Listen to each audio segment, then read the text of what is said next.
Baseball and the president of the NSMA's Board of Directors. Please welcome tonight's Master of Ceremonies, Wes Durham.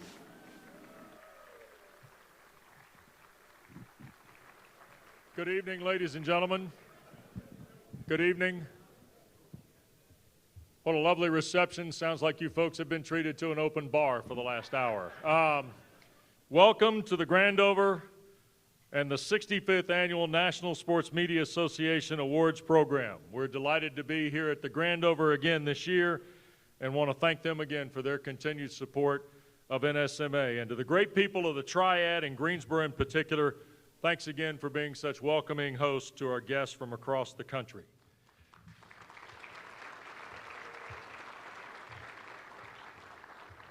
A brief historical note to tell you that the vision of restaurant owner and boxing promoter Pete DiMizio is alive and well again tonight. It was DiMizio who wanted to welcome media members to his Italian restaurant in Salisbury, North Carolina on the way back from spring training to say thanks and maybe even persuade them to promote his boxing bouts. Tonight, like that original concept, the media was willing to be involved in part at the invitation of a free meal. Tonight, this organization will again honor the top sports writers and sportscasters from across the country. We're going to recognize the national winners in each discipline, and before the night is over, we will induct 4 new members into what I think is the most distinguished and legendary sports media Hall of Fame on the landscape. Before we get started with a pre-dinner program, I am grateful to let you know that tonight, here to sing the national anthem, those of you that were here last year, just share with others, here is Frank Thomas.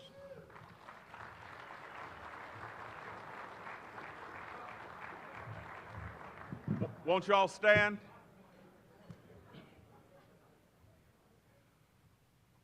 Oh, say, can you see by the dawn's early light what so proudly we hailed at the twilight's last gleaming, whose broad stripes and bright stars through the perilous fight, oh, the ramparts we watched were so gallantly streaming, and the rocket's red glare, the bombs bursting in air, gave proof through the night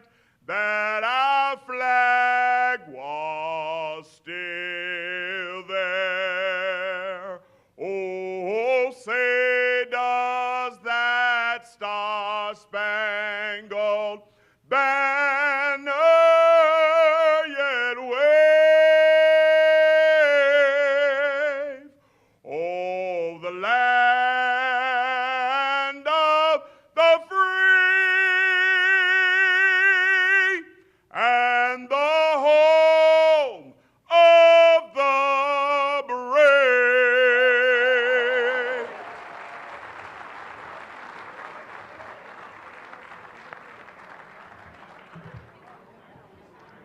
Now see, wasn't that much better? All right.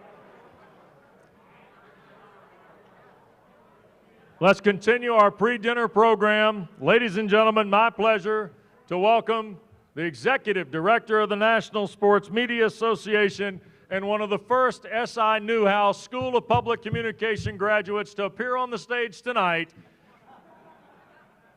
Ladies and gentlemen, Dave Gorin.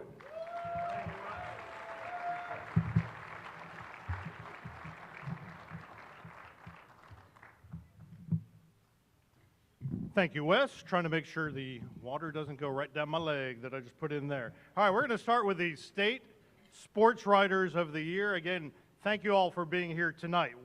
From Alabama, in his 4th year covering the Alabama Crimson Tide, now with AL.com, it is the first win for Nick Kelly.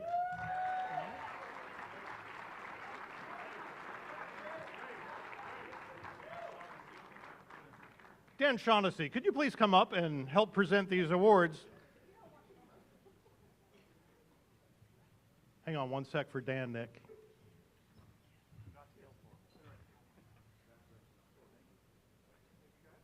From California, in her 2nd year covering women's sports at the San Francisco Chronicle, also the first win for Marissa Ingemi. From Georgia, he came to Salisbury after winning this award back in 1989. His wife Penny was 6 months pregnant with their daughter. He's now a grandfather, and after 40 years, 9 months, and 26 days, he retired from the Atlanta Journal-Constitution on January 1st. Second win for Mark Bradley.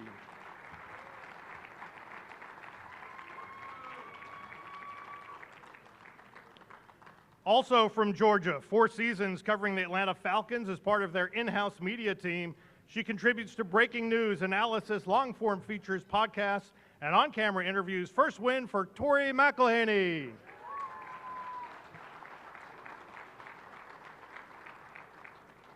From Idaho, he's covered Boise State for more than a decade, first as the beat writer for the Idaho Press, and now as a writer and show host for Bronco Nation News. 5th award for B.J. Rains. From Kentucky, he's retiring today after 43 years at the Lexington Herald-Leader, 25 as sports columnist, winner of 11 USBWA awards. This is the 7th win for John Clay. From Maryland, 35 years at the Capital Gazette in Annapolis. He's been on the Navy beat since 2001 and has received more than 45 first-place awards from the Maryland, Delaware, D.C. Press Association. First win for Bill Wagner.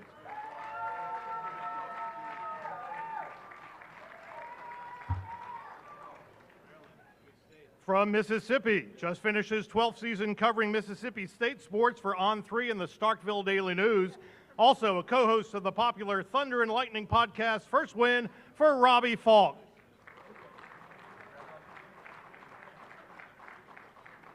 From Missouri, 45 years on the Cardinals beat, last 13 years for STLSportsPage.com, author of 33 books. No wonder he's in 2 halls of fame. And he's the father of Idaho's Sportswriter of the Year, B.J. Rains. First win for Rob Rains. From North Carolina, 25 years at Raleigh's News and Observer, where he's the sports columnist, past president of the USBWA, and the 2020 winner of the National Headliner Award for sports commentary. 3rd win for Luke DeCock. From Oklahoma, this editor and publisher of Golf Oklahoma and its companion website. He's covered golf in the Sooner State for 32 years. He's also the executive director of the Oklahoma Golf Hall of Fame. First win for Ken McLeod. Rhode Island sports media do-it-all, host of the Kevin Mack Sports Hour on WPRO Radio, co-host of This Week in the Big East on Westwood One. He writes for KevinMackSports.com and the Boston Globe, Rhode Island. 3rd win for Kevin McNamara. From South Carolina, he's covered Clemson football for the state newspaper since 2022, honored previously by the AP sports editors, the South Carolina and North Carolina Press Associations. First win for Denver, North Carolina native Chapel Fowler.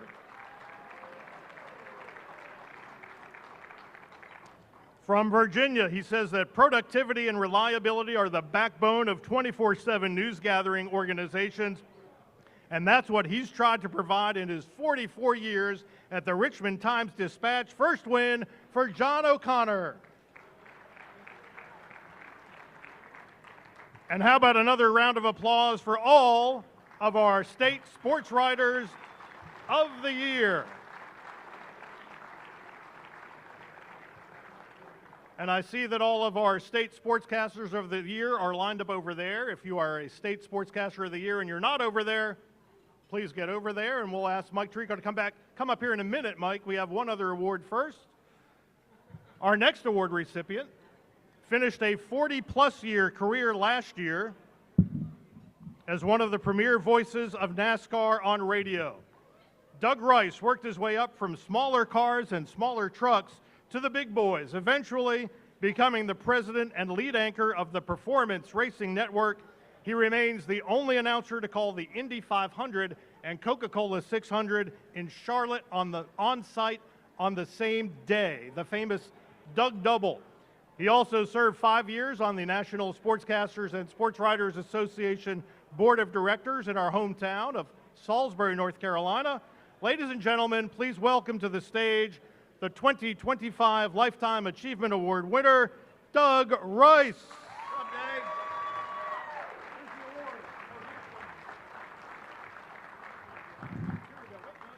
What? Here's your award. Oh, we've got to do that part. That's right.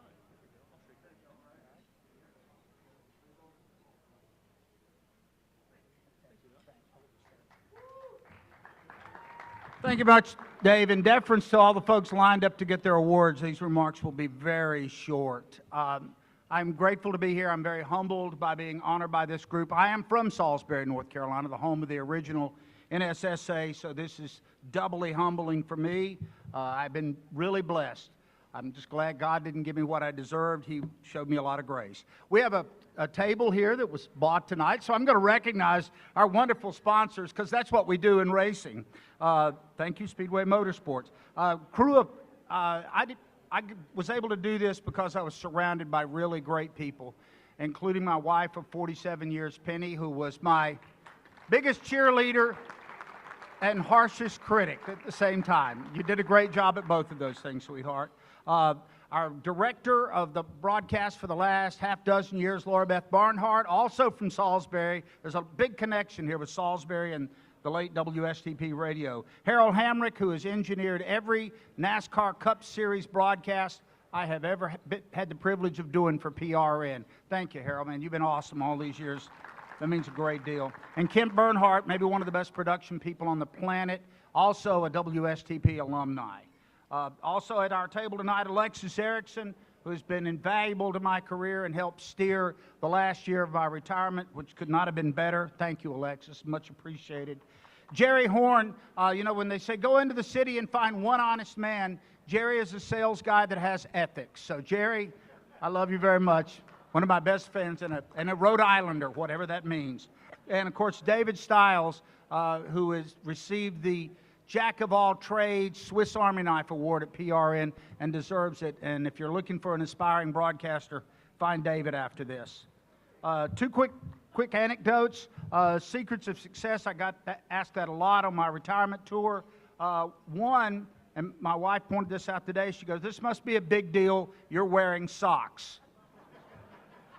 Not often does that happen. And I said, well, that's one of my secrets in broadcasting. The days at the racetrack are long, 12, 14-hour days. Sometimes that requires 3 pairs of socks. Put one on before the race, you feel like you can go another 500 miles. So it worked for this thing. And the last story I'll tell is one that my crew knows really well, but I think it bears well whether you're a rider or a sportscaster. I was at Indianapolis the first year they ran the Indianapolis Brickyard 400. And one of the gentlemen from the IMS radio network, and they'd been doing races since Ben-Hur and Moses, came up and told me, he said, "What do you do for a living?" And I said, "Well, I work for PRN. We broadcast NASCAR races." And he curtly told me, "That's not what you do." And I said, "Yeah, it is. It says it on my shirt." And because NASCAR, everything is on your shirt. So he said, "No, that's not what you do." He said, "I'll tell you what you do." And I said, "Please enlighten me." He goes, "You're in the transportation business." And I could have swore our company owned no trucks or planes. And he goes, "It's your job once that race starts to transport that listener on I-85 or out on their bass boat from where they are to here at Indianapolis Motor Speedway or Charlotte Motor Speedway or wherever else." The light went off above my head.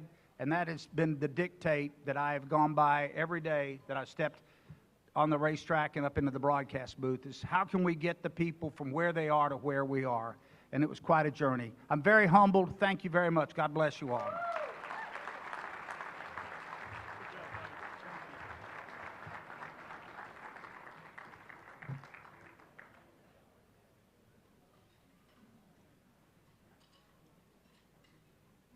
Doug, congratulations again. All right, let's meet the 2024 NSMA State Sportscasters of the Year.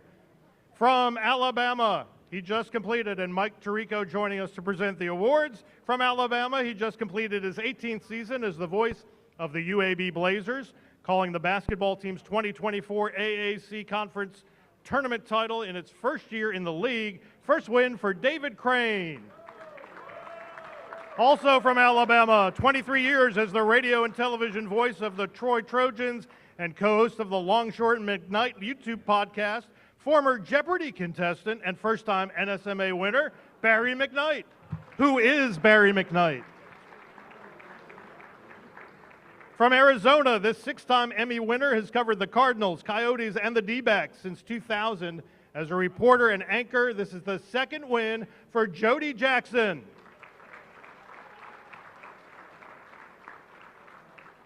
From Arkansas, he's gone from defensive MVP in the 1984 Liberty Bowl for the Razorbacks to TV, to radio, and everything in between. Currently in his 23rd year as a sports talk host at 103.7 The Buzz. First win for David Basil. From D.C., he just completed his 29th season as the TV voice of the Washington Capitals with 17 Capital Region Emmys for play-by-play. He was on the call for Alex Ovechkin's record-breaking goal in April. Fourth win for Joe Beninati. Also from D.C., his start as a blogger with a podcast turned into a TV radio career. Now lead sports reporter for NBC4 Washington and host of All Ears, a daily radio show on 106.7 The Fan, and he anchors Commanders podcasts and television coverage and Wizards for Monumental Sports Network. No wonder you can never get him on the phone. First win for J.P. Finley. From Georgia, after 10 seasons on the Georgia Tech Sports Network, this Atlanta native is in his first season as the Braves TV sideline reporter. First-time winner, Wiley Ballard.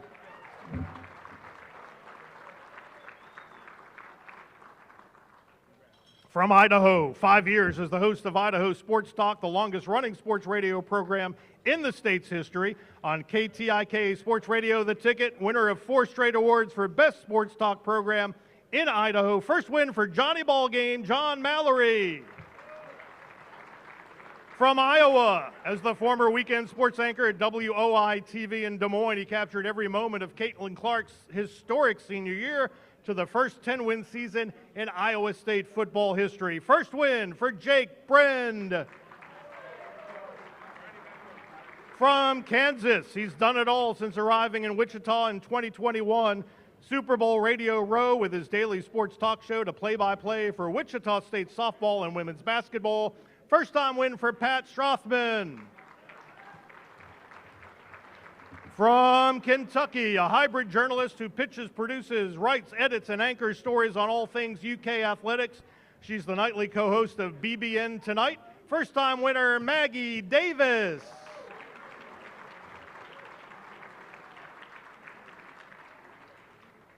From Maine, in her 5th season as the voice of the Portland Sea Dogs, AA affiliate of the Red Sox. As the second ever female broadcaster in minor league baseball, she made history last season as part of the first female play-by-play duo to broadcast a game in Boston for the Red Sox. First win for Emma Tiedemann. From Massachusetts, finishing a 45-year career in media, the last 19 years as voice of the Boston Bruins on NESN, veteran of numerous radio and TV stations in addition to ESPN, HDNet, and NESN, a multiple national and a regional Emmy Award winner, and the reason I am standing here tonight. First win for Jack Edwards. From Mississippi, the voice of the Bulldogs for Mississippi State football and men's basketball since 2017. Added baseball this season, 20 years in the SEC, 23 years broadcasting college sports. First win for Neil Price.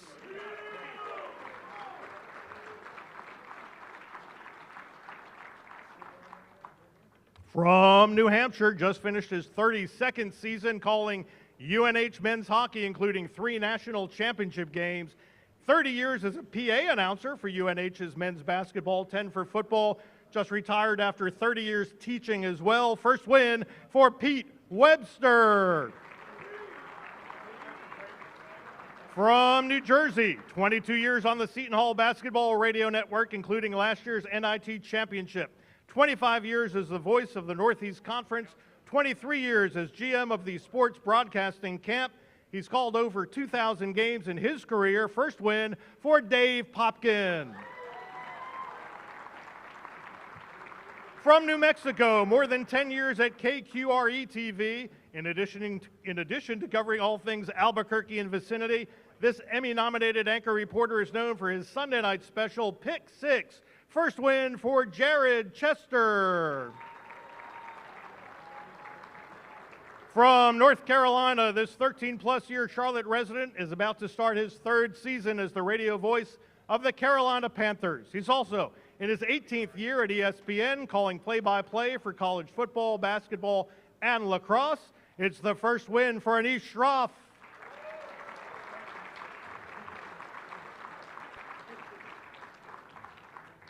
Also from North Carolina, he returns to the city where he started doing television for the Carolina Hurricanes in 1998.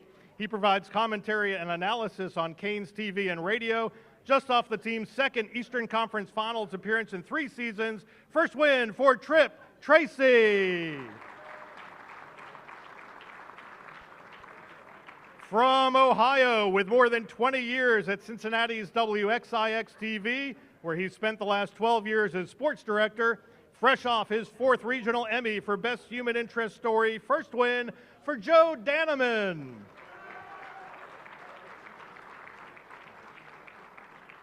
From Rhode Island, 7 years at ABC6, where last year he covered everything from the Little League World Series to the Celtics NBA Championships. It's the second win for Ian Steele.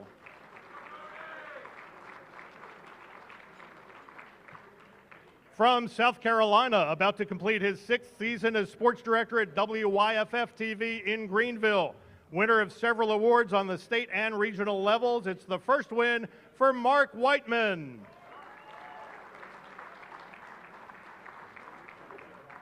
From Knoxville, Tennessee, he had a great final run, retiring after 26 years on the Vol Network. In basketball, Tennessee's SEC championship and a trip to the Elite Eight. Tennessee's 10-win season capped by a trip to the first ever 12-team playoff in football. A member of the Tennessee Radio Hall of Fame, it's the 5th win for Bob Ketzling.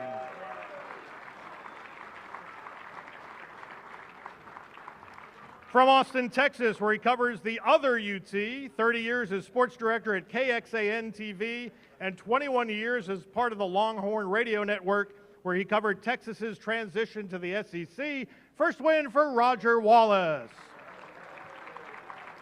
From Vermont, 3 years at WCAX-TV in Burlington. His 2024 was highlighted by the University of Vermont's men's soccer team and its historic run to a national championship. First win for Michael Dugan. From Virginia, 29 years in broadcasting, he covered the first college football playoff national championship game, as well as a national title for University of Virginia men's basketball and Virginia Tech's women's basketball Final Four appearance. The sports director at WFXR-TV in Roanoke. First win for U.S. Army vet Jermaine Farrell.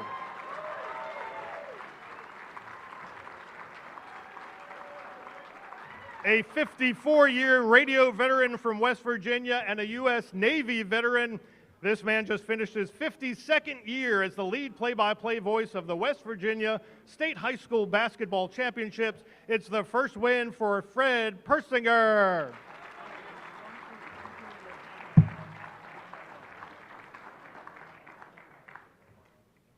From Wisconsin, the sports director at CBS 58 in Milwaukee and host on Learfield, the Badgers radio network, Inside Marquette Basketball, and iHeartRadio.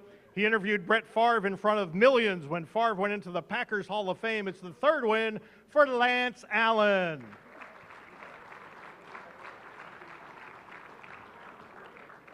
And from Wyoming, just completed his 30th year calling Douglas High School football, boys and girls basketball. He's also the owner-operator of his radio station, KKTY in Douglas. First win for Dennis Switzer. Now, how about another hand for our 2024 State Sportscasters of the Year?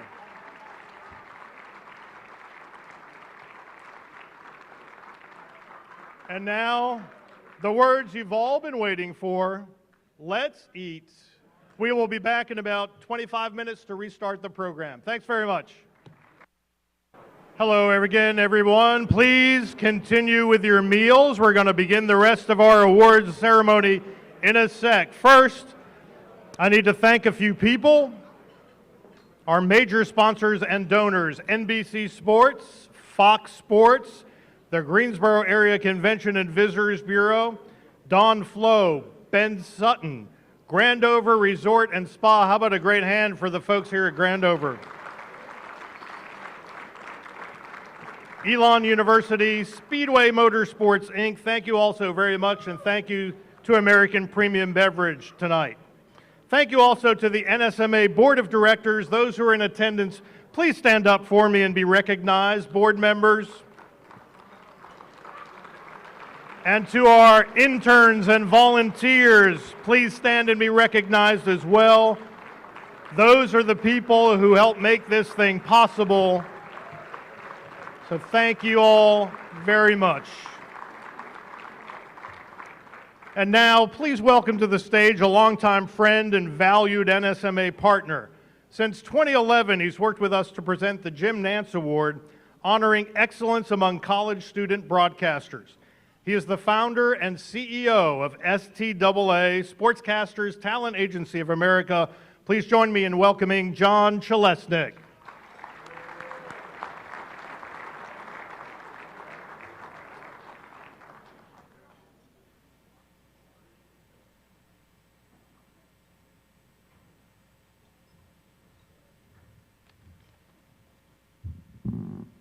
Throughout the last 20 years, more, people have always said, man, John, you look like Jack Edwards. And I thought, yeah, I kind of do. Then I saw him on the big screen tonight, and I thought, oh my gosh. Especially when he turned to the side, I thought, I do look like Jack Edwards. I might try to sign some autographs as him tonight and see how I can pull that off. But welcome, everybody, and congratulations to all of this evening's honorees.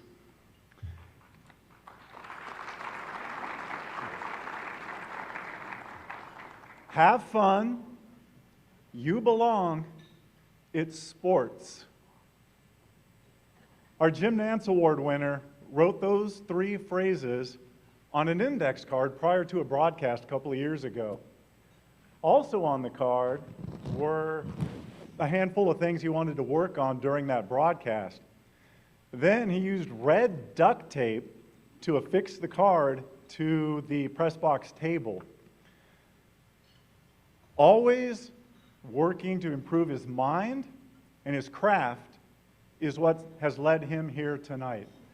I'll introduce him in just a moment, but I do want to first thank the former Jim Nantz Award winners who served as judges this year, as did 2 people who are here tonight, Tom Bowman and Howard Dinneroff. So thank you all.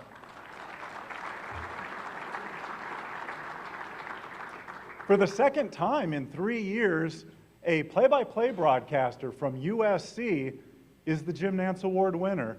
Please welcome Jack Smith.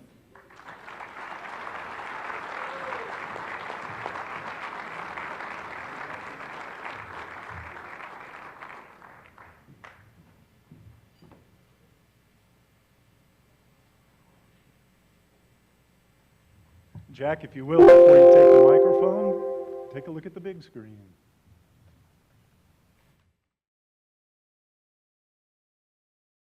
Hello, friends. I'm grateful for so many things, including this gathering that's taking place tonight, and for the occasion of having a great young broadcaster recognized with an award that bears my name. I don't feel deserving, but I'm really touched, and I feel blessed.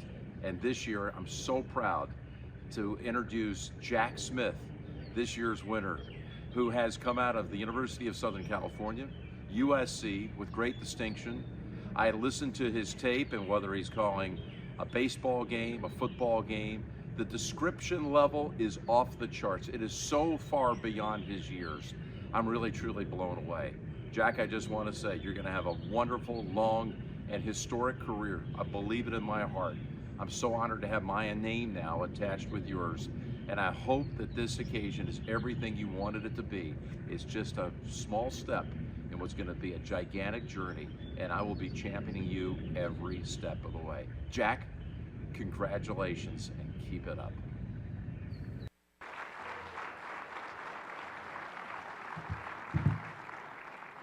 Thank you all so much. It's truly an honor to be here. I feel like that's the happiest I've ever been from being Instagram or Twitter stalked, is for John to have found that little note card. But I have so many people I want to thank tonight, and I want to start with Dave Gorin and everyone at NSMA for putting on this wonderful event. It's been such a great weekend.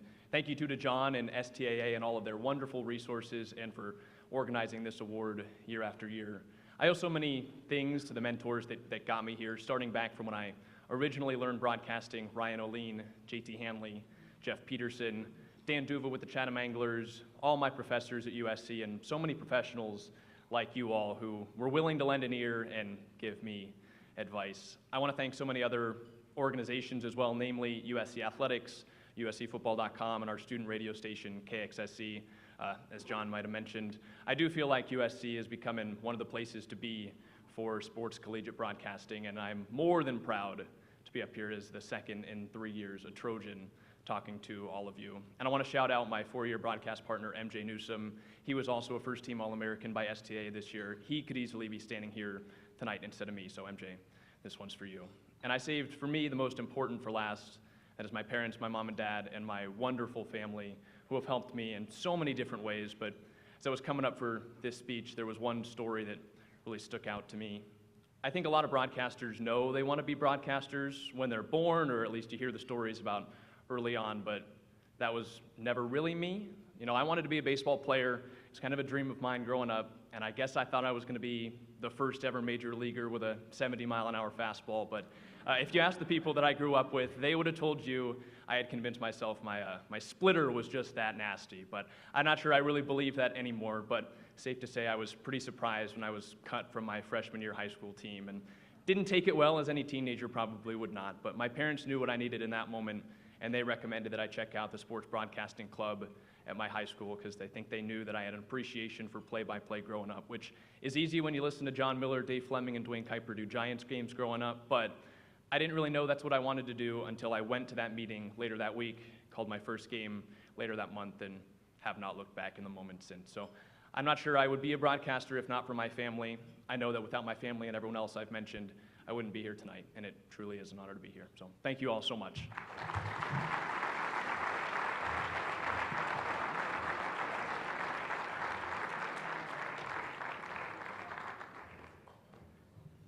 Jack, congratulations again. Well earned, well deserved.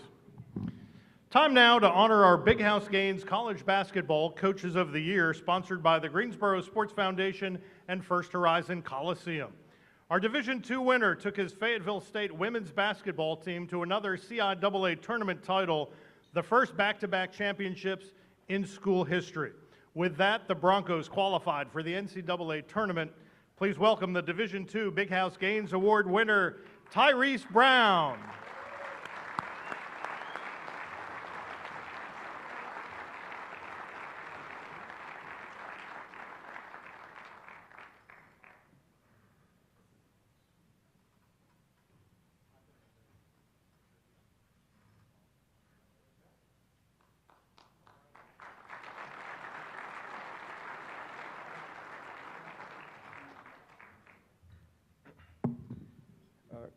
Thank you, everyone. Dave said I only got 2 minutes. I said I'm gonna do them better, give them one. Just thank God for this award. Got into coaching. I would like to impact lives similar to an airplane, taking people from point A to point B. You know, just impact lives, make them better, accomplish their dreams on and off the court. Thank you to the NSMA and Mr. Dave. There you go. For this award. Thank you for my new table mates, Greensboro Sports Foundation, for their support. Thank you to the whole Fayetteville community, Fayetteville State University, the CIAA, my family, my wife who couldn't make it because she's back at home with my 2 daughters, and we had no babysitter, and I ain't want them running around here. So just thank you. This is an honor. It's very appreciative, and this is always a team award. My staff, my associate head coach, my team, my trainers who do a whole lot to keep our team healthy, just everybody, my athletic director, my chancellor, just everybody, and just the support team. I couldn't have done this by myself, and I thank y'all. I appreciate it.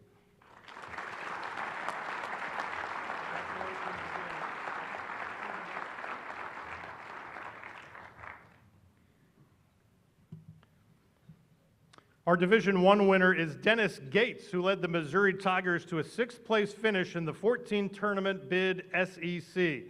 This is, to me, the mind-blowing part. That included going from 0 SEC wins the year before to 10 this past season. Unfortunately, Coach Gates was not able to join us tonight. We will accept the award in his honor.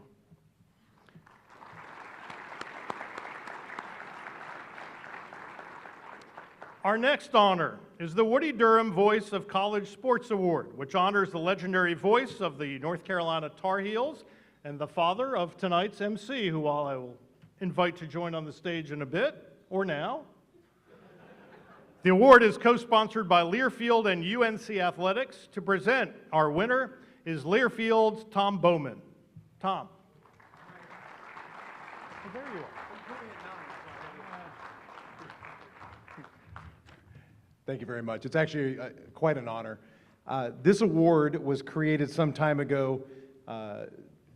Your father was going to go into the Hall of Fame, and unfortunately we lost him, so as he was inducted posthumously, we decided we wanted to create an award in his honor.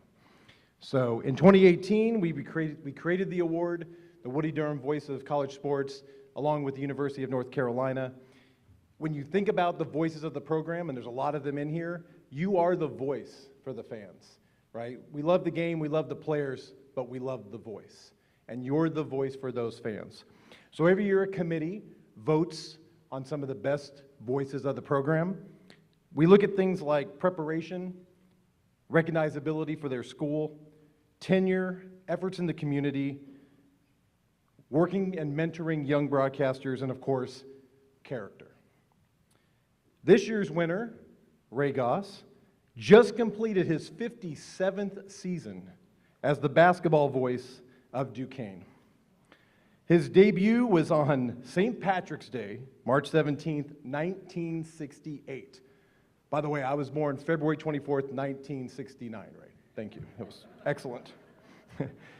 He became the full-time voice at the start of the 68-69 season, and he missed just 3 games his entire Duquesne career. 57 years, 3 games. Anybody calling sick more than 3 this week? Yeah, that's what I thought. His largest game streak, 977 consecutive games from January 9th, 1978 to March 16th, 2011. Even with the pandemic, he continued to call games for Duquesne fans. Inducted into the Duquesne Athletics Hall of Fame in 1993 and the Pennsylvania Association of Broadcasters Hall of Fame in 2023. He's been a radio station GM, co-hosted the first ABA championship, and has even called bowling on the radio. Listen, we call everything on the radio now, so not surprised. Ray and his late wife Dee have 7 children, 3 are here, 14 grandchildren, 2 great-grandchildren. It really gives me great pleasure to present the 2025 Woody Durham Voice of College Sports Award to the voice of the Dukes, Ray Goss.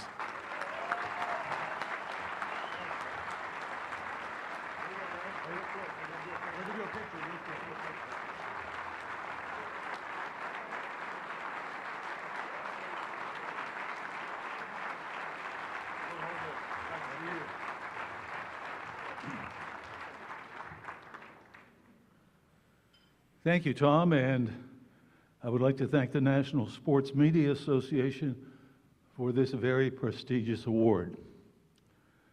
Since nearly all of the more than 3,000 games I broadcast over the past almost 70 years, most of you have not heard of me before or known anything about me, let alone what I sound like broadcasting a game. So I thought I would rectify that situation tonight by playing for you a little bit of a game I did 51 years ago.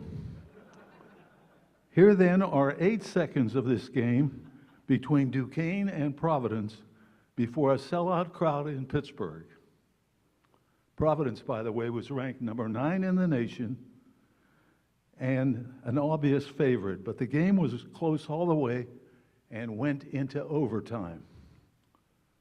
The Friars had the ball and a 1-point lead following a timeout. Even though there were only 8 seconds of play-by-play action, the tape runs 51 seconds. That's because the Duquesne announcer just got a little excited about what happened. Roll the tape, please. 8 seconds to go in overtime. Santos will inbound. Dukes will be double teaming on Stakem. Let's see the strategy. Stakem breaks for the hoop. It comes up. Nixon knocks along the sideline. Nixon has it. 4 seconds to go. Nixon over to O'Keefe. O'Keefe at the buzzer. Gone! The Dukes win it.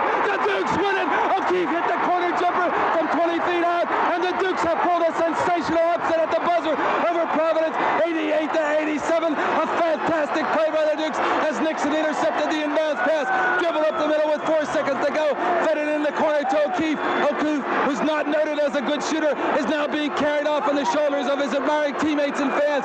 O'Keefe had to shoot it. There were only 2 seconds to go when he fired it from the corner from 20 feet. It went ripping in the cords at the buzzer, and the Dukes have won it 88-87 over Providence in overtime at the Civic Arena.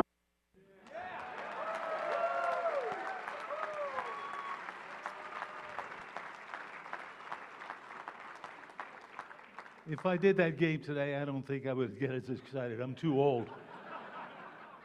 Thank you once again for this very prestigious award.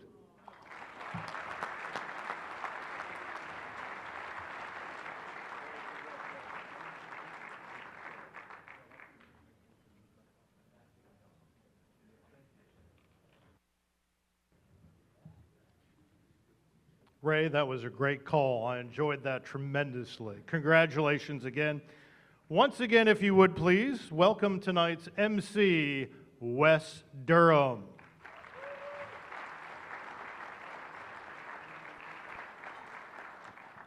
Is this working? It is. Ladies and gentlemen, in Broadway they have intermission. Here we just have a stage change. We're going to do something here a little different. If you've been with us before, we're going to do quick chats with each of our national sports winners, and then we're going to do chats with our Hall of Famers tonight. Hopefully give you a little bit more of a look into these unbelievable careers. Tell you what, boys, for a non-union rate, y'all did a hell of a job. Now, the next trick is they're going to bring these comfortable chairs out here after some of y'all have had what we say in North Carolina is pecan pie. Attaboy, Jimmy. And when we get to the pecan pie portion of the program, my job may be keeping Rosenthal, Tirico, Shaughnessy, Iron Eagle awake. No fading tonight. Thank you very much. And we move on just like that. A quick note about the Woody Durham Award, how grateful our family is to Learfield and the University of North Carolina. My brother Taylor is here tonight as well. Pittsburgh becomes the first city to have 2 Woody Durham Award winners. Bill Hillgrove, the legendary voice of the Panthers, formerly of the Steelers, also a winner of the award, and congratulations. We had Jack Smith and Ray Goss. Think about the spectrum we just ran in this industry. Boy, Jack Smith now, that was smooth up here. He coming for work. All right, let's go. A career that has spanned parts of the last 5 decades is honored here tonight. After a Newsday internship led him to the pages of the York Daily Record in the mid-'80s, the professional work of Ken Rosenthal began. He was already established as one of baseball's best writers in 2005 when he made his television debut with Fox Sports. His work there, along with his continued writing success, has made him one of sports' most trusted voices, especially when it comes to baseball. Previously honored by the NSMA as the Maryland Sportswriter of the Year on 5 occasions, he's being honored tonight for the second time as our National Sportswriter of the Year for his work with The Athletic. Please join me in welcoming the National Sportswriter of the Year, Ken Rosenthal.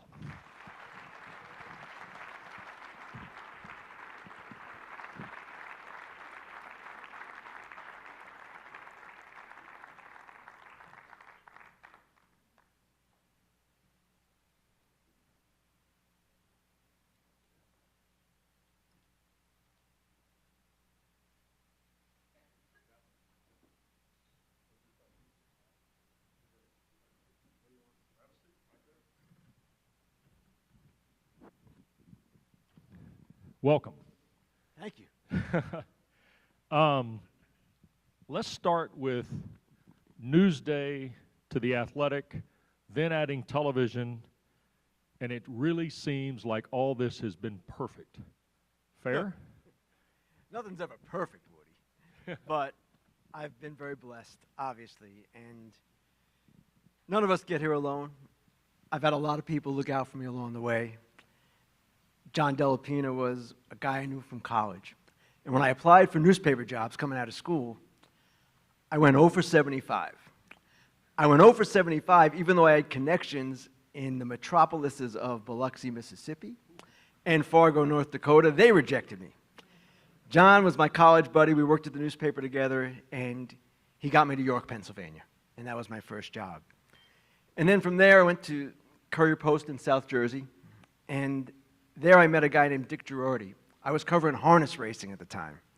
Dick was a legendary horse racing writer and college basketball writer, and he got me to Baltimore. He had a friend who was the sports editor of the Baltimore Evening Sun, and his name was Jack Gibbons. Jack brought me down to Baltimore. I had an interview with the executive editor, a guy named Jack Lemmon, kind of a crusty old newspaper type. I'm 24 years old. We're at a restaurant in Little Italy in Baltimore, and this man, Jack Lemmon, talked the entire time. I never said a word, really.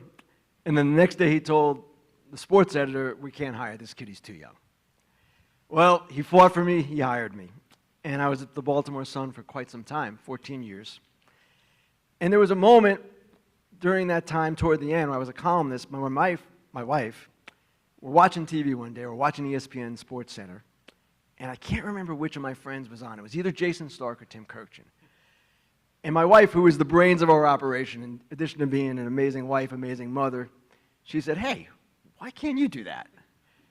It had never crossed my mind to do that, but she was right. And I then went to the Sporting News, became a national writer, and then I ended up at Fox. And if not for Joe Buck and Tim McCarver, our honorees last year of the Hall of Fame, if not for them accepting me, if not for our producer, Pete Macheska, and Aaron Stoikov, these guys, they all took me in. I don't know that Fox had ever had a print reporter in their dugout reporter role, and those guys helped me along, and I owe them a great deal.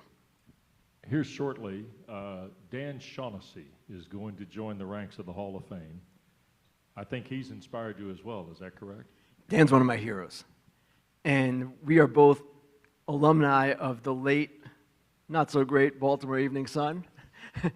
Proud alumni. And I remember when I got to Baltimore to be a baseball writer, 1987, Tim Kirkjian was there. Tim was friendly with Dan. And Tim said to me, you got to read this guy. He is funny and he is fearless. And back then, there was no internet, so I really couldn't read Dan very much. But over time, I did. And he is an inspiration to me and to so many of us who try to do the job a certain way. And when Tim said Dan was fearless, he was absolutely right. Dan has a really difficult job. He's a columnist in an extremely passionate sports town, Boston. And Dan will write the truth about what's going on with the teams. And I've seen Dan in baseball clubhouses show up the day after ripping somebody. David Ortiz, Pedro Martinez, you name a Red Sox person, Dan invariably had something perhaps with that guy. And he's written so many books, The Curse of the Bambino, the latest book, I think it was his latest book, Uncovering the Celtics, the Larry Bird Celtics. And he's just always stood for writing what he believed in and standing up for it. So yes, he is a total inspiration, and it's a big honor for me just to be in the same place as him, getting honored the same night. That's awesome. That's well said. Really well said. I think the sports media colleagues in this room tonight know of your skill set, your ability, your legacy as a writer, and now broadcaster, certainly in television. I think a lot of sports fans see you and they recognize you by the bow tie. And the bow tie has a purpose. It has a reason. For those that aren't aware, tell them why the bow tie started and what it's meant to so many, Ken, across the country. Well, we've got the Fox table over there. Pete remembers how it all started.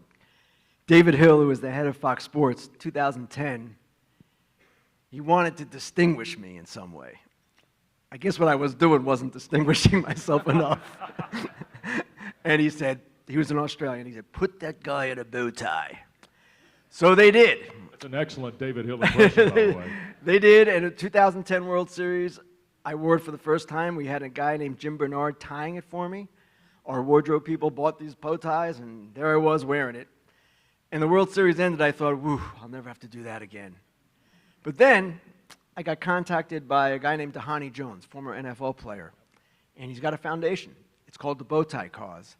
And they partner with all these different charities to raise awareness and money for these charities. And he called me, and that was November, right after the World Series.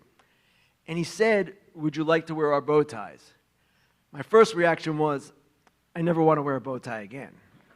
But then I thought, David Hill is going to make me wear a bow tie again, so I might as well get ahead of this. And since then, I've worn it on every broadcast, and people recognize me for it, and he was right. Put the guy in a bow tie, it made a difference. And tonight, it's the Stand Up to Cancer bow tie. I recently lost 2 friends to cancer. Jim Henneman, who was my guy at the Baltimore Evening Sun, who kind of broke me in, and Scott Miller, just a couple of weeks ago, baseball writer, great friend of mine. So this one's for them tonight. That's awesome. Congratulations, Ken Rosenthal.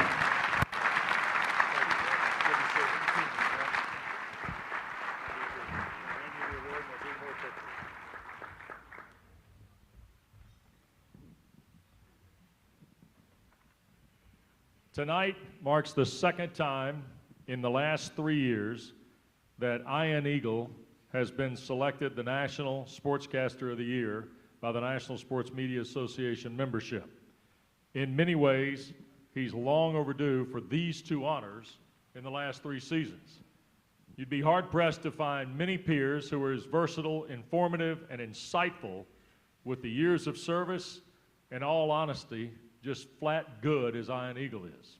The NFL, the NBA, tennis, and now the Final Four, he elevates each show he's a part of. Please welcome, part of tonight's Newhouse School Reunion Tour, and Mike Tirico's former intern. Ladies and gentlemen, Ian Eagle.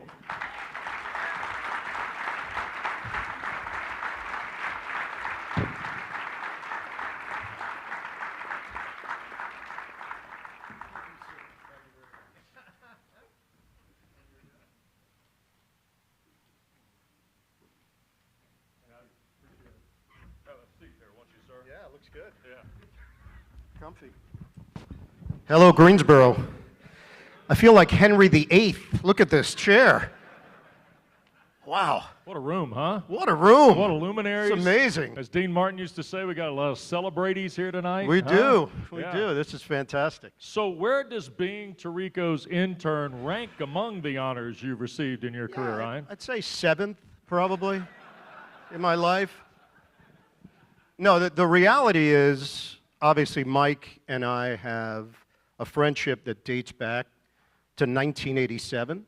I met him on the sideline of a high school football game, and it's a reminder in life, you never know when you wake up if that day might change your existence. I had no idea. I was covering the game for college radio with a buddy, and Mike's on the sideline. He had just started at the CBS affiliate in Syracuse, and he said, "That's Mike Tirico. We should go up and chat with him." I'm like, I don't know.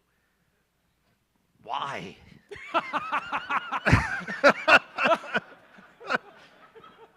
He's like, "No, we should." So we did. And Mike could not have been more gracious. I think he was excited just to talk to somebody, to be perfectly frank. And we quickly realized that we grew up 12 minutes from one another in Queens, New York. I don't know how many of you saw Coming to America. That's Queens. It's a very fair depiction. And we hit it off. And Mike invites me and my buddy to the television station. I end up interning for Mike.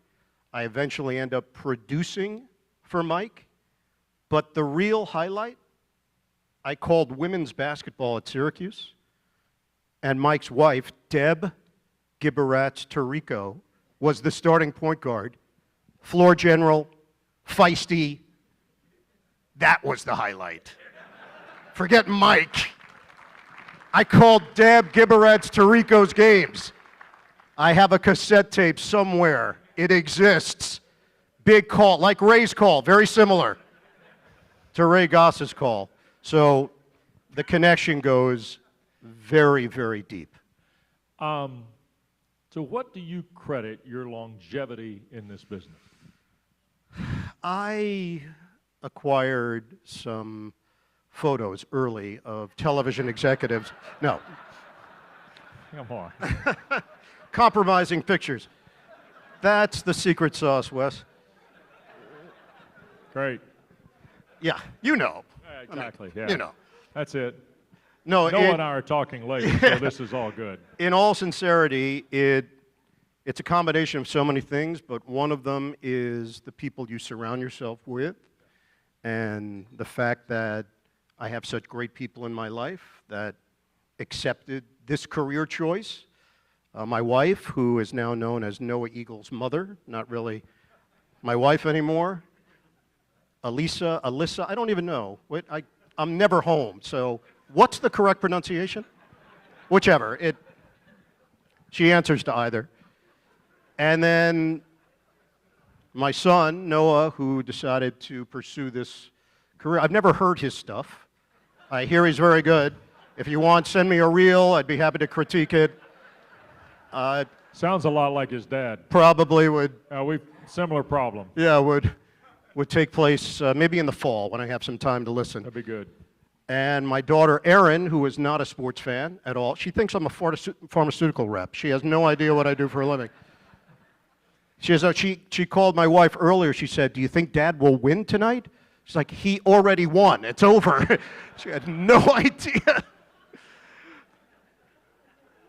And then I think the other part, which is a huge key in what we do, is consistency in how you prepare and how you perform.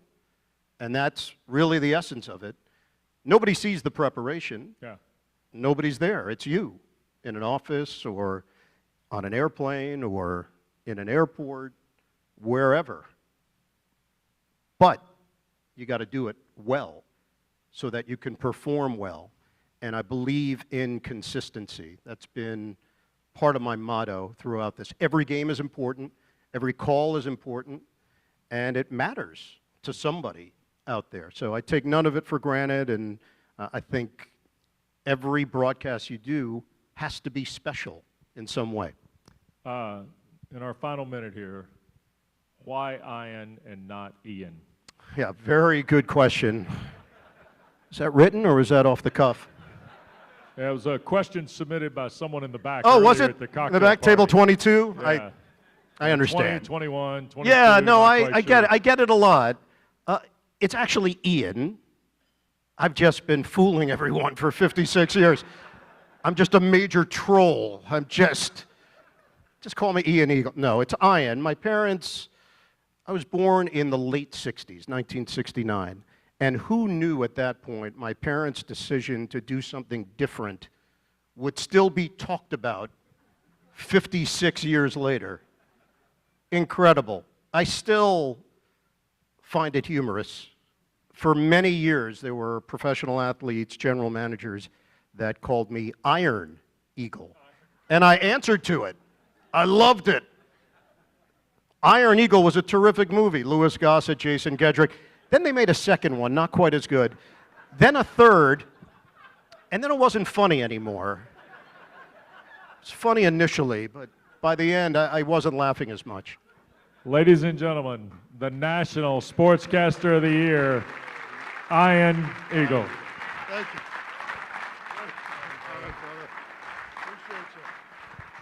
I'll help you with pictures and other elements of the evening over here. He did good, Mike. Yeah, all right. Boy, a lot of Q celebrities in the house tonight, huh? Lots. All right, let's move to the Hall of Fame portion of the program. Tonight, the NSMA continues its proud tradition of Hall of Fame inductions. The first 4 inductees back in the 1960s. Decent lineup. Grantland Rice, Ted Husing, Graham McNamee, and Damon Runyon. This evening, Wendell Smith will start our induction program as the 140th person to be enshrined. Smith's journalistic career comes about in the early 1930s when, like many who get in this business, he realizes he's not going to reach the very top ladder of baseball. After graduation from West Virginia State College in 1937, he was hired by the Pittsburgh Courier. His love of baseball continued while his writing flourished in Pittsburgh. Ultimately, it would be Smith that recommended signing Jackie Robinson to Dodgers owner Branch Rickey. He helped set standards for future generations, including being named the first black member of the Baseball Writers Association. His writing career drifted from print to television. In Chicago in the 1960s, Smith's voice was now being used as a big part of the civil rights movement in our country while he was a news anchor at the famous WGN in Chicago. 1971, he was one of 10 men selected to be a voting member of the Hall of Fame Special Committee on the Negro Leagues. Initially, his last written piece was an obit on Jackie Robinson in October of 1972. Like Robinson, Smith's health faded and he passed away after a battle with cancer. Tonight, NSMA is honored to add Wendell Smith's name to its tremendous legacy and his tremendous legacy with our Hall of Fame. Wendell Smith, we did not have anyone respond to invitations to appear. We will accept this on his behalf here tonight.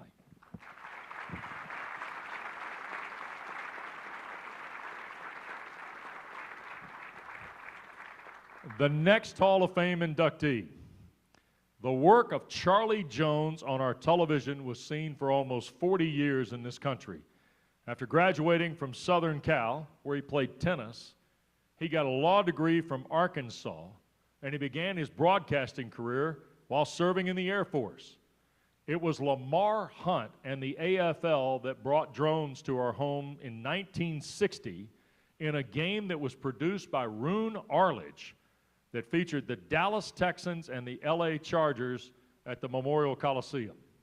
Charlie Jones joined NBC in 1965, and from that point on did seemingly all the big events in sports. Over 500 NFL games to his credit. He added the biggest events in golf, classic moments from the Olympics to his ledger, prompting then Dick Ebersol to label him one of the greatest pioneers for NBC sports. Tonight, NSMA welcomes Charlie Jones to the Hall of Fame. We're delighted to have his daughter, Julie Jones Smitherman, with us from Southern California. And here to spend a few minutes with us to talk about his dad is Charlie's son, Chuck Jones.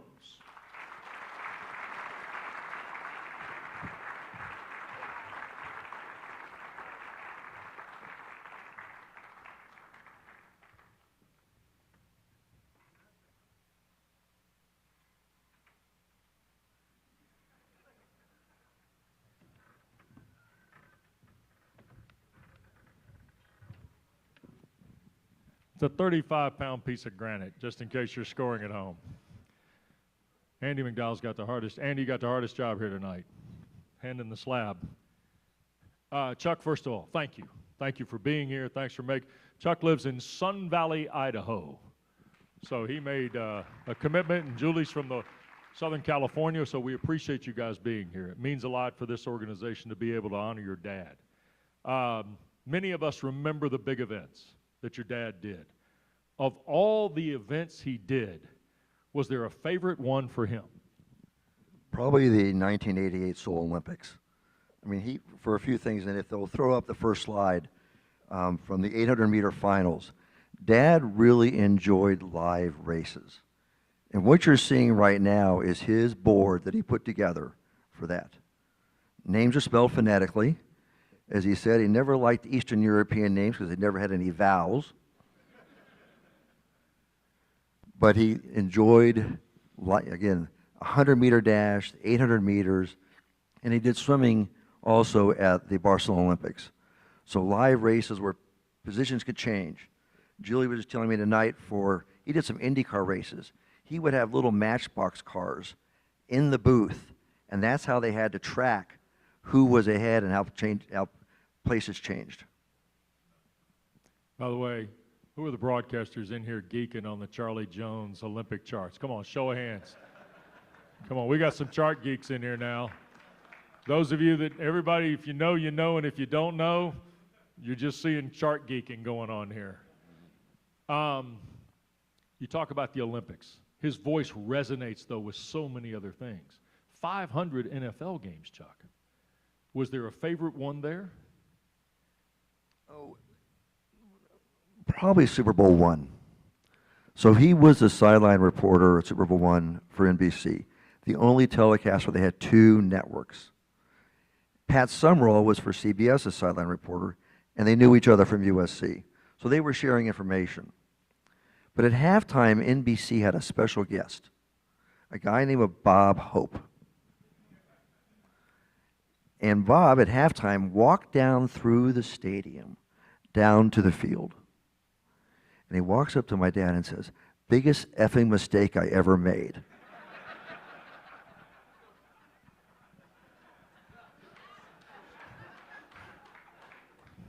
Hey, Tirico, who's going to walk down the steps to the field for you guys next February in the Super Bowl? You just showed one piece of preparation. I know we've got another picture, too, that you want to show. Walk us through that. So slide number 2, one of the things about being the son of a sportscaster, and I went to Mike and Ian wasn't there, but Chuck Cooperstein's Q&A this afternoon. And you miss events. I mean, he misses birthdays and things like that. It just comes with the territory. But you're used to it. You grew up with it. But on the flip side, you get to meet some very famous and interesting people. So Dad did the Cincinnati Reds Big Red Machine in 1973 and 74. And on opening day, and again, this is how games were scored and how the broadcasters kept track of things back then. So this is opening day, and that little box that's circled where the diamond is filled in is Hank Aaron's 714th home run. And it's hard to see, but it is signed. Now, the flip side of that scorecard is Pete Rose, Johnny Bench, Joe Morgan, Tony Perez. I was fortunate enough to meet the team a number of times. And when I was going to school in the San Francisco Bay Area, I called Dad up and said, "Can I have a ticket to the Giants game?" He said, "Yeah, I'll get you one." So he calls me a few days later and says, "Call Pete at the Fairmont." Okay. So I call Pete Rose. He says, "Yeah, I've got the ticket. Do you know how to get to Golden Gate Fields, which was a horse race track?"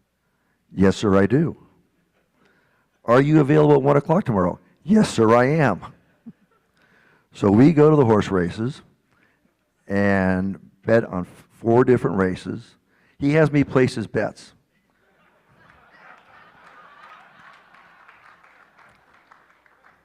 I'm betting at the $2 and $5 window. I'm going over to the $50, $100 window, and we win. And I am ecstatic because I'm going to break even for the day. And we lose, and then we win. And I'm going and cashing in for the 3rd time for him. And it felt like everybody was looking at me going, "Who is this kid shilling for?" And as we're walking out to the car to go to the game, he says, break even for the 2 days. So great guy to be with, great experience that, you know, a once in a lifetime. It's hard to believe.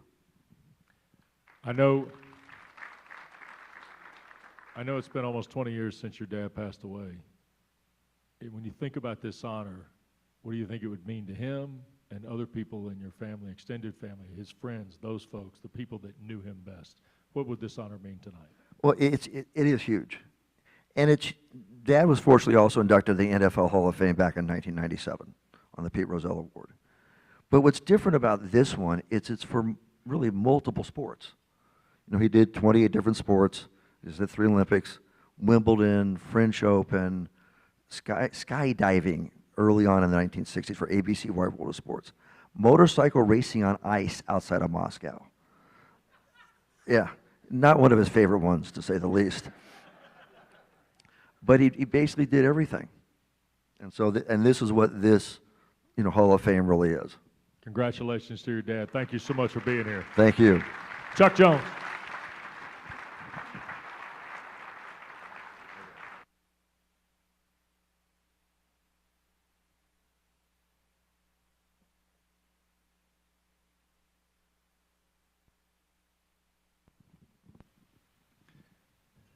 Next on the list, Commonwealth native Dan Shaughnessy, who's been in the New England fabric riding since 1981.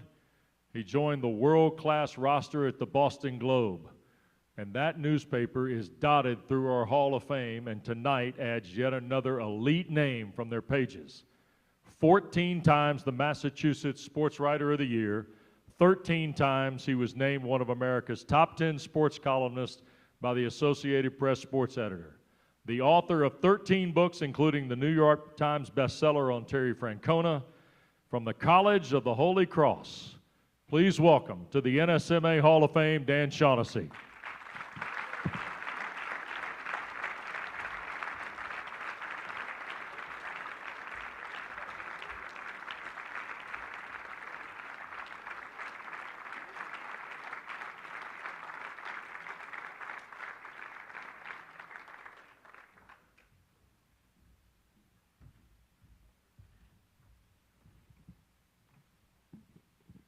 Some point tonight, you got to get that thing to the car, as they say. I'm almost your entire career at the Globe.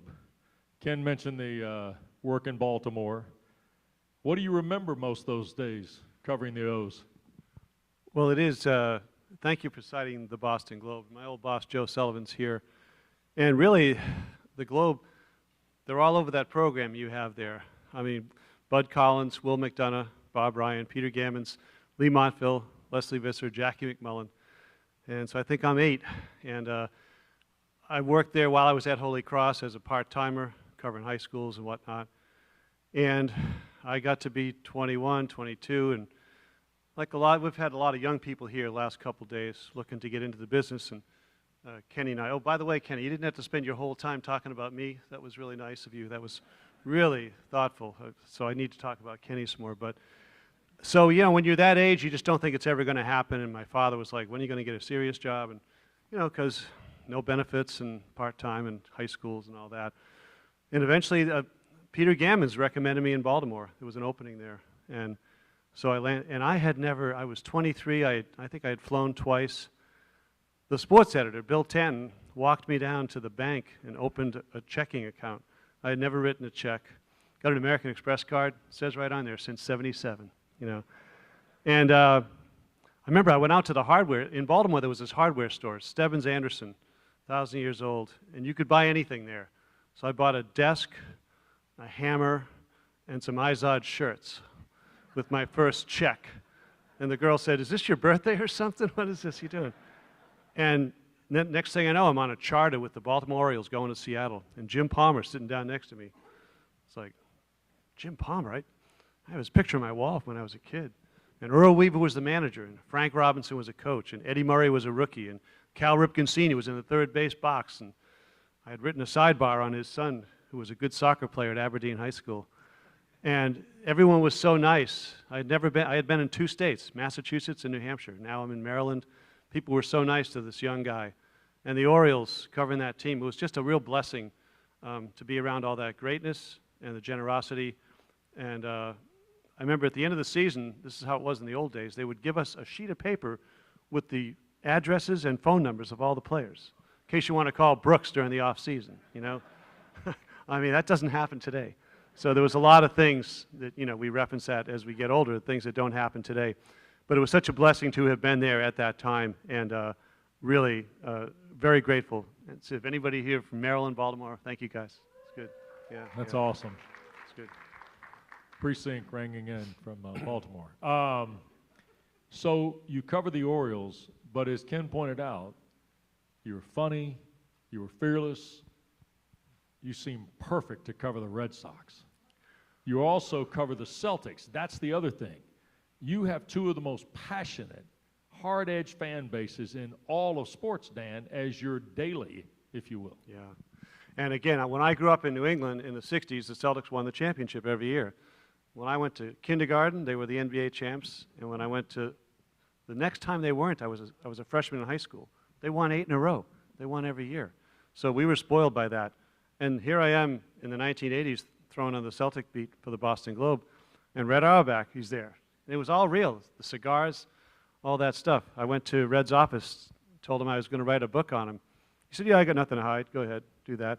And, you know, Will McDonough had told him I was okay, so he liked me. So that worked out okay. And Red was not the most great with manners. He wasn't good in social settings. He was a coach, and he was a man's man.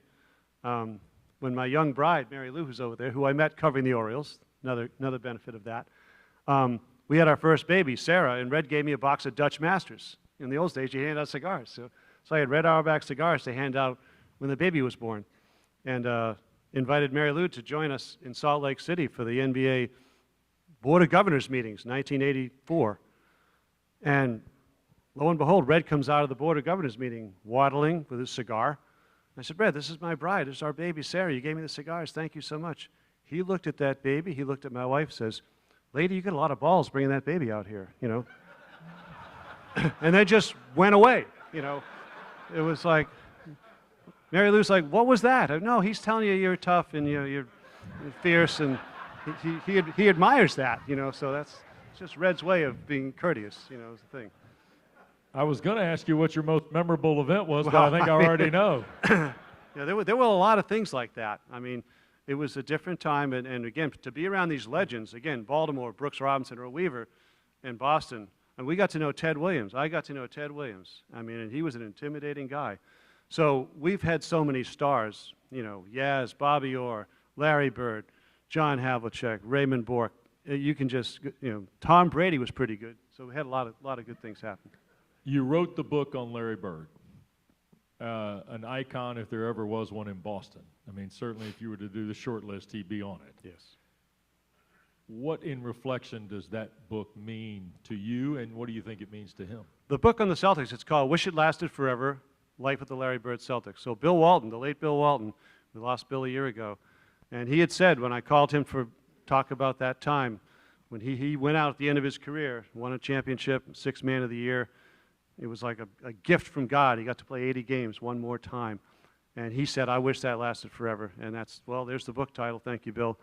And it was a special time. But that was pandemic. If y'all, 5 years ago, no one was going anywhere. My agent said, you've been telling those bar stories about the Celtics for 40 years. Let's get that in the book. So we did, and everybody was home. You call Kevin McHale, they're home. You call Bill Walton, they're home. You call Cedric Maxwell, they're home. There's a pandemic. No one was going anywhere.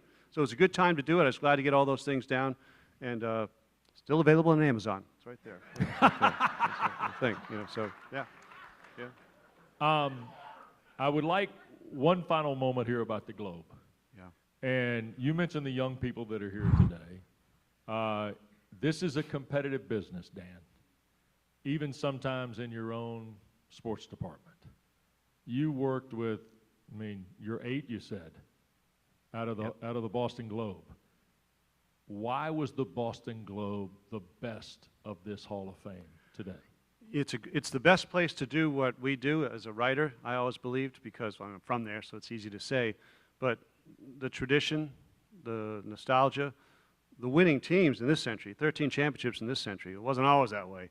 But old-time franchises, great readers. That's really what makes it. The readers, you make a mistake in the Boston Globe, they'll jump your ass in a second. They're all over you. So you don't make mistakes. They keep you on your toes. They're attentive. We have the student population coming through all the time. And the venues, Fenway Park, the old Boston Garden, and in addition, the winning. But yeah, best place to do what we do, and I'm so blessed to have worked there. That's awesome. I know you mentioned your wife, and God bless you, ma'am, for the Red Auerbach comment. And so There's more. I could do it all night, but we got to get going we're- here. Anybody else we need to know about, and thank you for this tonight. Well, I was blessed. My father really loved writing. He worked for a paper bag company, made fertilizer bags, sugar bags. He had kind of a boring job, but he's a brilliant man, and I learned so much standing behind him when he'd edit my stuff in a pencil. Here's what you do with this. And that was a blessing to have a father. He valued words, and he was a smart guy. And I had siblings who were better than me in sports. I had a sister who was better than me. Nobody wants that. But she was. But he valued what I brought to the table, so that was very reinforcing for me to have that. And he's buried in a cemetery next to a Little League field, so I love that. The sounds of baseball all around. And again, sports, Boston, New England, the Globe, I'm very blessed. Thank you guys for having me here. Thank you, Dave Gorin, you guys. Terrific. Thank you. Dan Shaughnessy, ladies and gentlemen. Congratulations. Well done, my man. Don't make a picture after we're done. Thank you.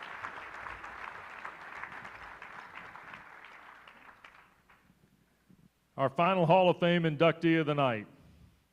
We add another one of the landmark voices of American sports television to the roster. Just look at the book, folks. They are all in there. Simply put, there's not a marquee sports event on NBC that doesn't have Mike Tirico's stamp on it. His 20 years of top NFL games is a staple in our lives. Monday night became Sunday night. Now the Olympics, any other major American sporting event from golf to horse racing, Indy racing, and soon a return to the NBA as well. Please welcome from Flushing, Queens, and Syracuse University, Mike Tirico.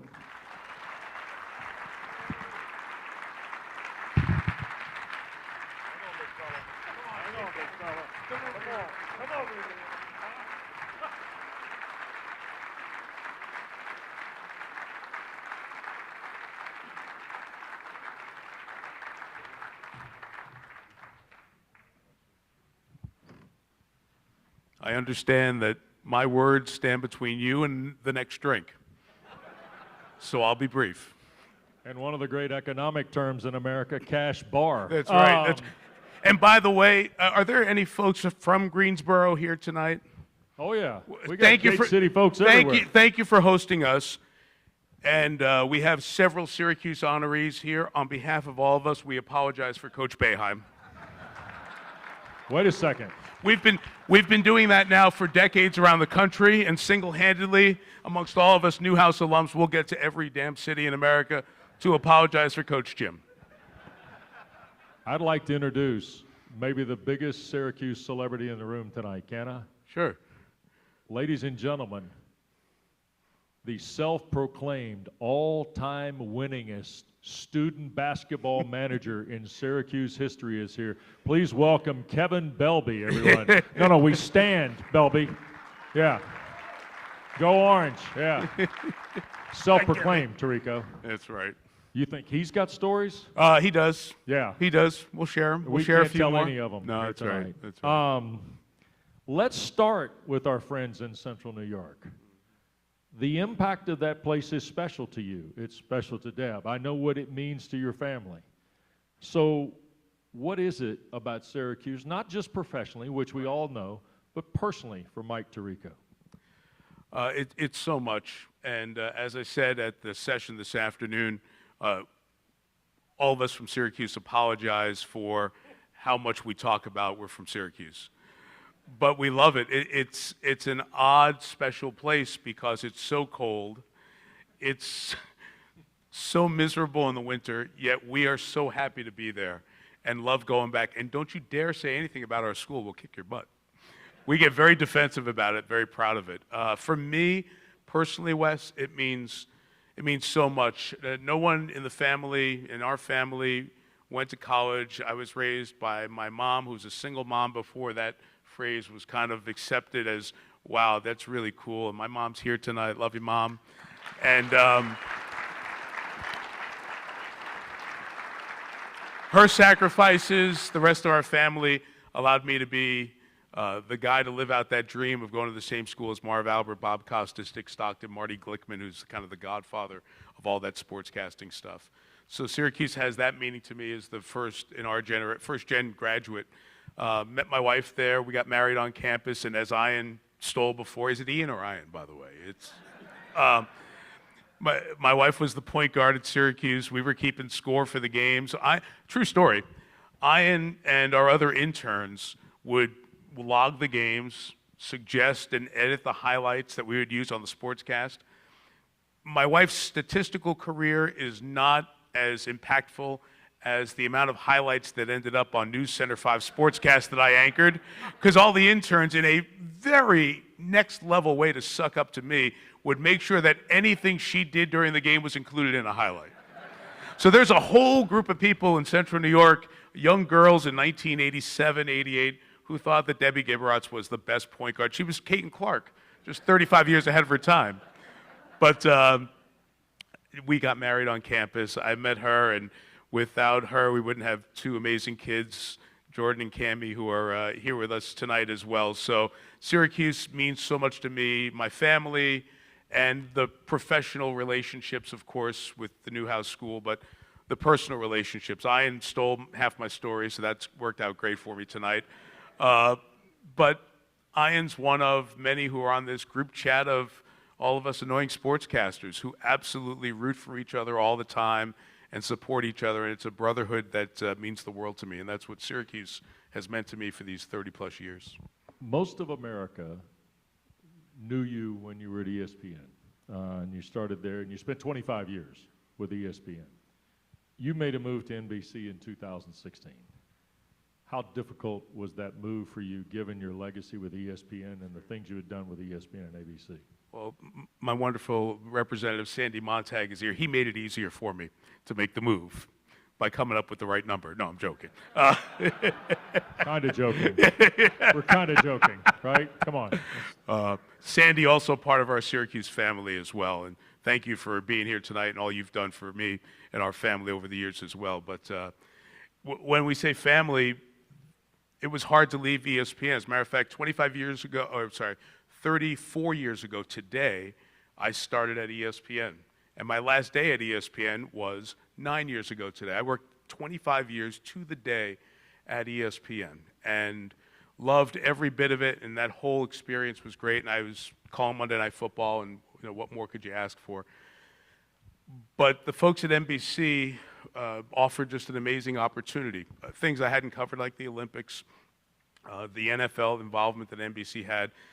But there was also a family feel to NBC West that is just a notch different. I'm sure the Fox group, and Kenny knows that at their network. Ian knows it at CBS and Turner and Yes and the other 17 ads that were in the program because Ian won the award tonight since he works everywhere. It's fine. It's good. It was good for the economy locally. It helped. Dave Gorin, very appreciative. That's why you won for the second time in 3 years. Yeah. I got a sidebar story for you in a second. But so there's a family feel. And Mark Lazarus at the time was the head of NBC and had known him a little bit along the way. And Mark really pitched what NBC was about as a family. And Greg Hughes, who does a great job with our communications group, and ironically, his daughter Sarah, who's one of our terrific producers and part of our NBC Olympic family, they're both here tonight. Thanks for being here. There is a family feel to everybody at ESPN, and I am so honored to be a part of that group. It's their friendship and their leadership together that has helped make a difference. And the move was a no-brainer for us, and it's been, other than the folks who I mentioned before, my family, the best thing that we've been a part of, and we're so thankful for that. That's awesome. Can I just say this real quick? So Dave Gorin calls, and it's Jan 2, 3, whatever, right around the time that the voting's done. So I was also nominated this year and honored to be for Sportscaster of the Year. So I pick up the phone, I see it's Dave, like, oh, well, maybe, who knows. So Dave says, hey, it's Dave, congratulations. Hope you're honored by winning the award. And I just assumed it was for Sportscaster of the Year. And it was, no, for the Hall of Fame.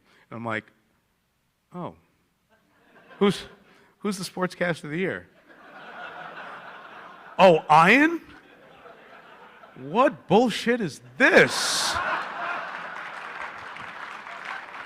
So I've got to be there and have this little guy, my former intern, rub it in my face that he's better than me now? And then he brings his son, who's trying to sneak I have a nut allergy, missed the Kentucky Derby because of my nut allergy. And so he put pecan pie at my spot, hoping I have this anaphylactic attack, leave this earth, and then he can call the NFL with Collinsworth. It's so good to be on a team with you, Noah. Love you. Thank you. Sorry, I had to, I'm not as funny as Eagle, so I have to use him as my punching bag. That's why I prefaced for everybody here tonight that we were the SI Newhouse, what is it, School of Public Communication? Is that right, Anise? Did I get the full title right? Yeah, close enough to be honorary. School of back patting. Just pat ourselves on the back on a regular basis. Yeah, that's what we are.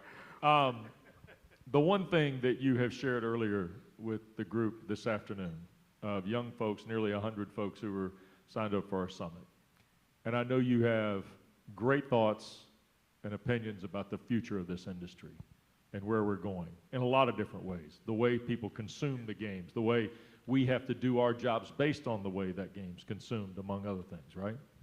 In so many ways, and I was joking and picked on him, but I love the fact that I'm a teammate of Noah's, knowing him since birth and watching him become, like we were at an NBA meeting to start our NBA relationship this past spring, and we're sitting at a table with Reggie Miller and Jamal Crawford, and Vince Carter comes over and joins, and our producer and our director, and I'm there, and we're hanging out, and Noah's there, and Noah's like carrying the table. I go, man, I had none of your chops when I was your age.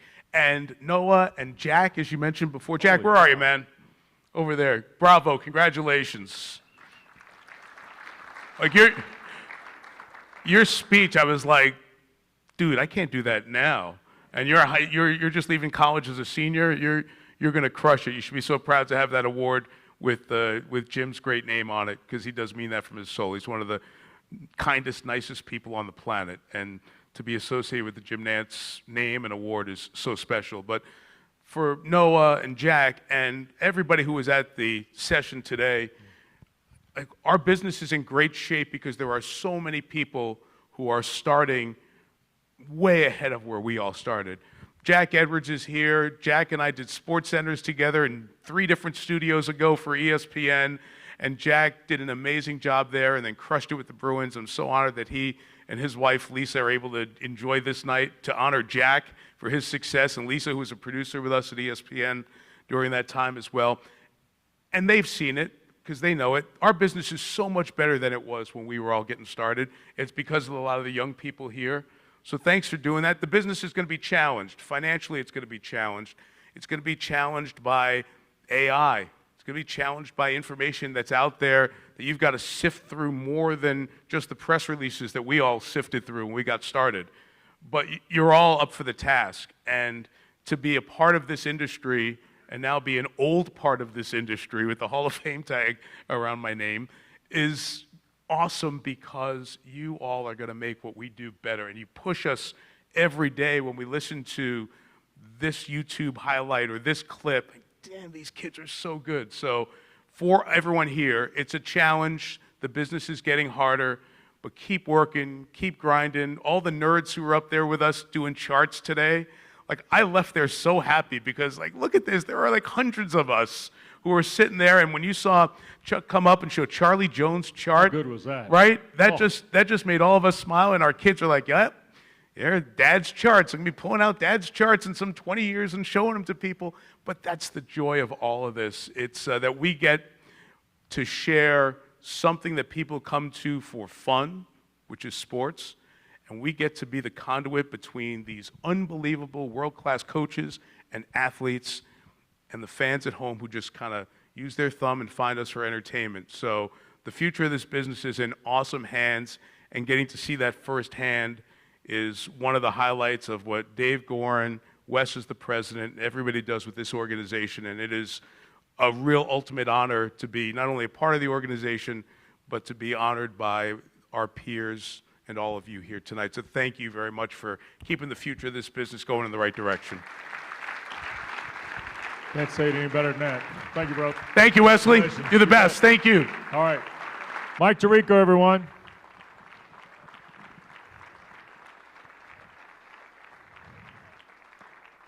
I'm going to ask we need the Hall of Famers to come back, right?